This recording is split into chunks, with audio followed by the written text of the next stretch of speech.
Thank you very much, sir. I'd like to ask Bishop Wayne Malcolm from the Christian Life Center to now come and speak to us.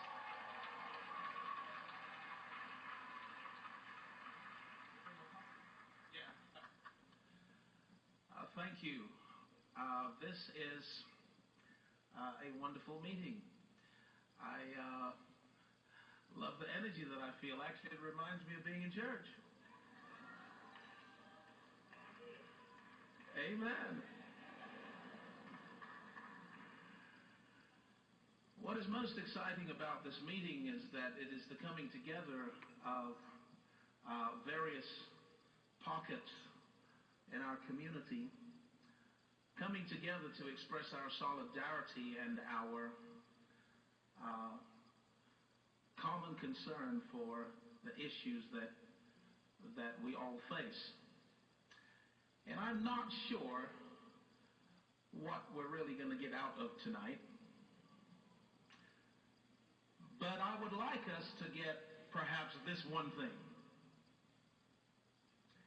I would like for this meeting to represent the end of a knee-jerk response to what is an ongoing issue. Yeah. By knee-jerk response, what I mean is that we are a few days away from an election, and here we are together trying to decide what's in the interests of our community and how the next government can serve us and support our interests. We've got 4 more years before another election, and if tonight we can decide that we're not going to wait another 4 years before we get back together again, then this will have been a great meeting.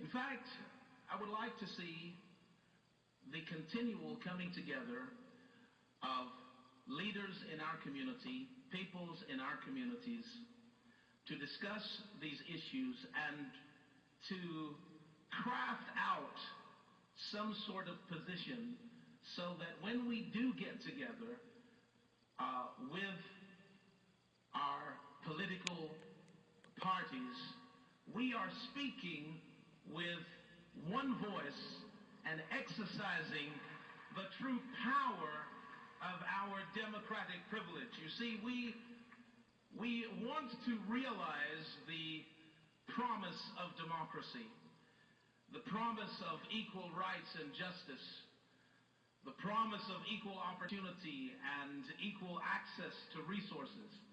But we cannot realize the promise of democracy if we do not, as a people, participate in the democratic process. And participation in the democratic process goes way beyond a knee-jerk response to a moment in history. It is going to take a strategic response, a cohesive response, and a response that is not decided in the heat of this moment, but I would like to see the return of some meetings behind closed doors.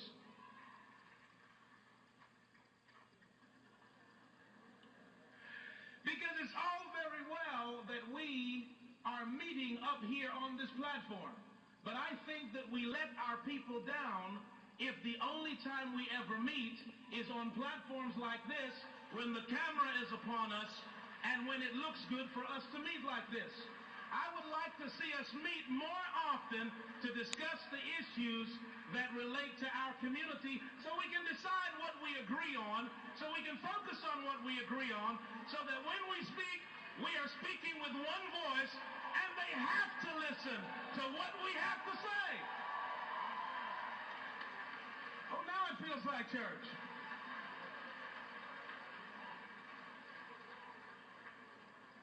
I think perhaps we have failed to learn the most important lesson from history.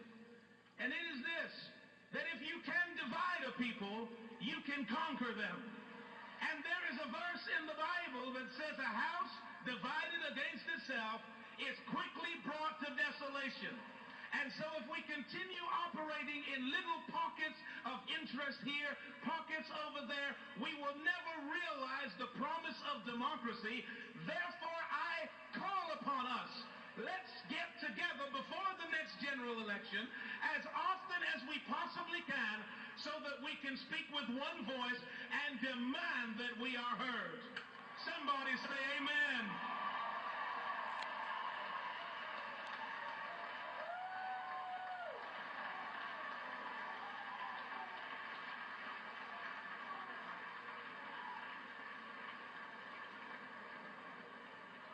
Well, all I can say to that is amen. Hi. And the next speaker really has drawn the short straw. But ladies and gentlemen, I want you to give